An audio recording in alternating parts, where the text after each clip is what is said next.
focused, I'm focused.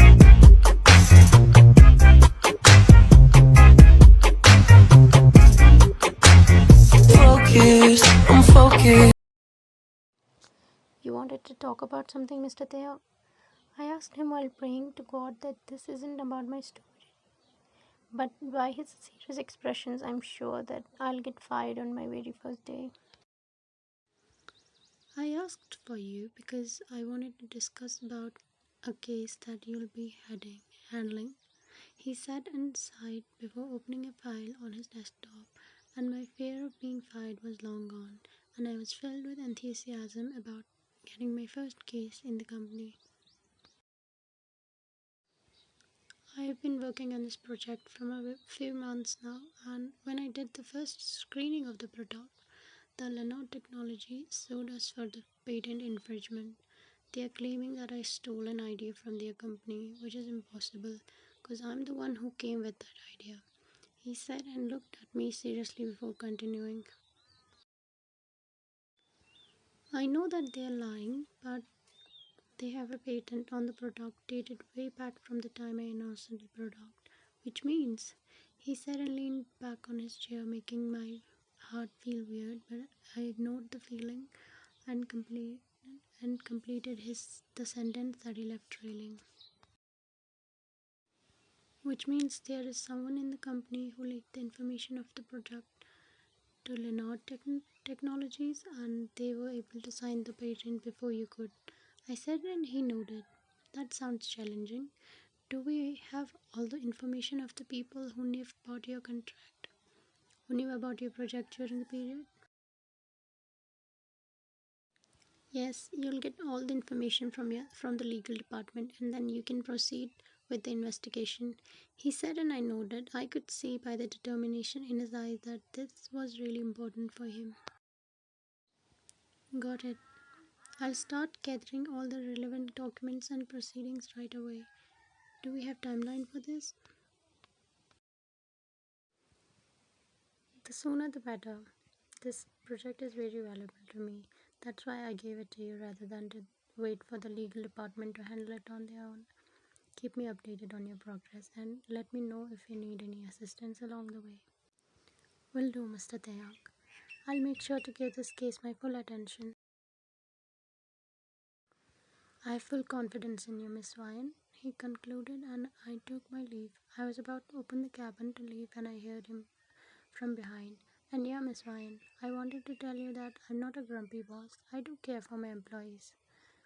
Of, of course, Mr. Taehyung, I answered him through my bewilderment, I don't know how to pronounce it, and saw him smiling lightly, which I took as my cue to leave.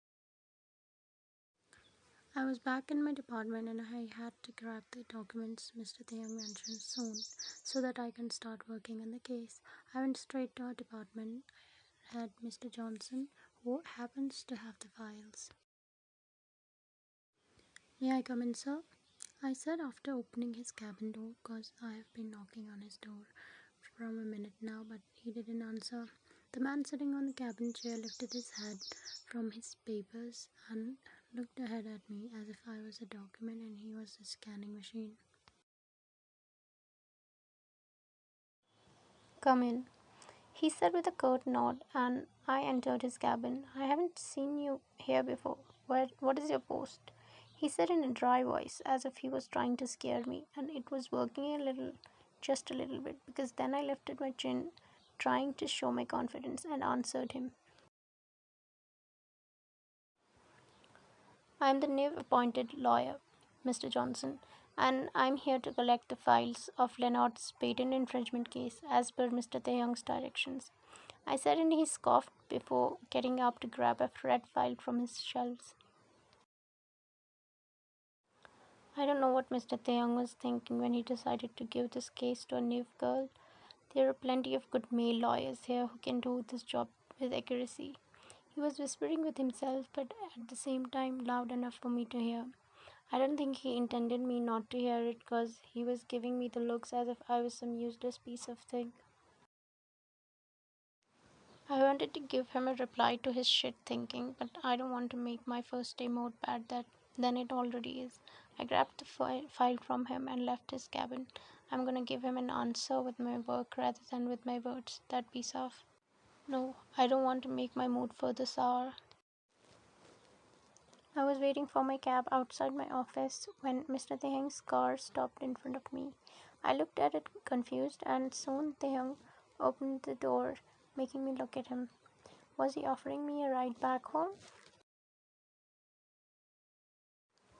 Come in, Miss Wyan. Let's go. It's okay, Mr. Taehyung. I have called a cab already. I can manage. We live in the same apartment, Miss Wyan. It's easier if I take you with me. No, it's fine, seriously. I insist, Miss Wyan. Okay, I said and sat inside the car. I fastened my seatbelt and cancelled the Uber. Meanwhile, Mr. Taeyong drove towards the apartment. The car ride was completely silent and a little awkward now that I knew he was my boss. We reached at our building. He parked the car.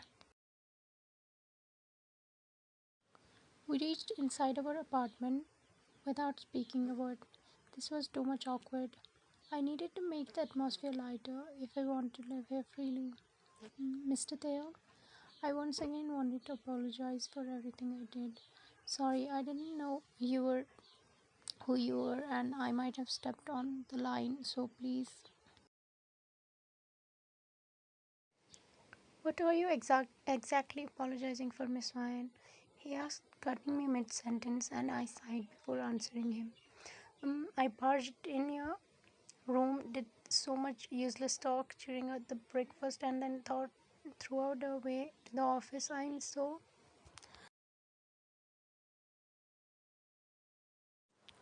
You don't need to apologize for any of that, Miss Lana. Whatever you did was because you thought I'm only your roommate, and that is exactly what we are when we aren't in the office. So you didn't do anything wrong. He was talking so elegantly, looking so hot, and I was just staring at him. Wait, what am I doing? He's your boss, Ryan. Concentrate. And also, I'll appreciate if you'd address me as Taeyong when we aren't in office. Because we're just roommates here and are equals, and maybe we'll be friends in the future. Friends? He's saying we can be friends in the future. Girl, concentrate. You can do whatever you want. This is your place as much as it's mine. Are you listening, Miss Ryan? Yeah, yeah. I am, yeah. If you want me to call you with your first name, then you'll also have to call me by my first name only. Deal? I asked and forwarded my hand towards him for a handshake, which he took, smiling, making me feel some current flowing through my hand. Okay, deal.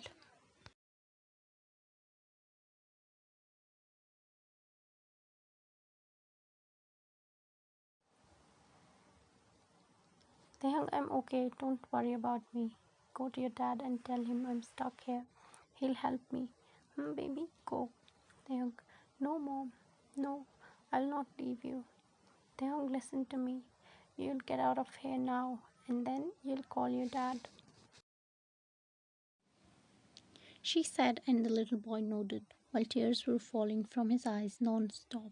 He got away and started running to the place where his mom said his dad might be. He ran towards the abandoned building behind the big trees and saw his dad near a police van. He ran towards the man inside while crying for help. The police and his dad saw him and ran towards him. He was taken up from the ground into his father's lap. He started talking while tears were rolling down his cheeks non-stop. Mom is stuck in that place. She needs our help. Please help her, please. We will help your mom, kid. Take us to her. Someone from the police said, and Taeyong quickly got down from his father's lap and started running towards the place where his mom was. He took them to the place behind all those trees. Mom is in there. Please help her. He completed his sentence while pointing towards the old house, but he fell down when the house burst in flames after a blast. The little kid kept looking at the burning house. He wanted to scream, but his voice was lost. He wanted to run to his mom, but his legs were not moving. He just wanted to die with his mom in those flames.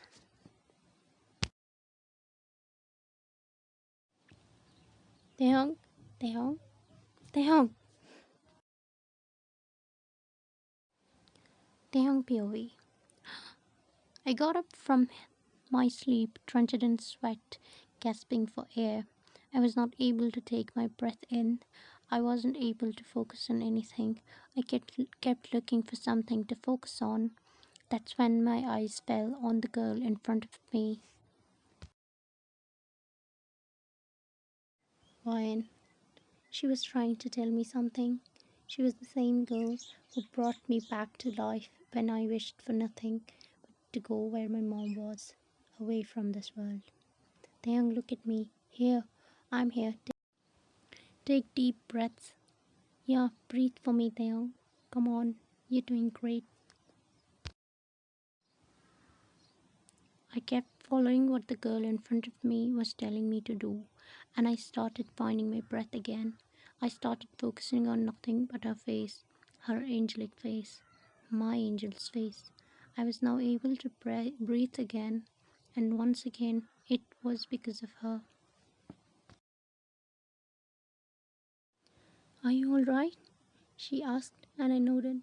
These nightmares and panic attacks are a part of my life now, and I have maybe accepted them as a part of me now. The life I have requires me to act strong and indestructible. The way I act with people, to not let anyone know how I am on the inside, the coldness, rudeness, being straightforward, not caring about sentiments, all these things are just a mask to not expose my vulnerable self to the world. The world where every day is a race and where you will be smashed beneath heels and nobody will care. The world keeps on going, not caring about the weak. It favors only those who are the best. Making yourself and your shortcomings known to the world doesn't make the world stop for you. It makes you the next target of those who find you weak.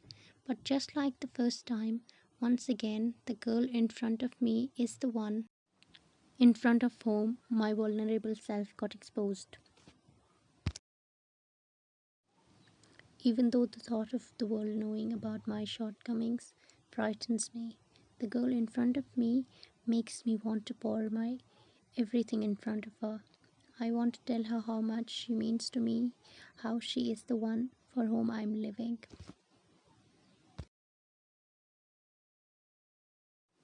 Taeyong, are you okay? I heard her ask me, worrying, making her beautiful face. I am okay, I said, and she nodded. You must be thinking how I am in your room. I swear I was in the living room when I heard voices from your room, so I decided to check on you. And when I saw you were having a panic attack, I just tried to help you somehow.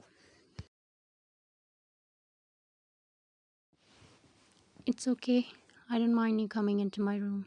And thank you for helping me.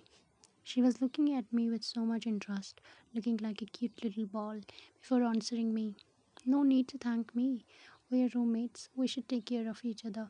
Now you go take a shower and I'll make breakfast for you once again. She said while going out from my room, making me chuckle when she closed the door behind her. Making her stay as my roommate was the best decision ever.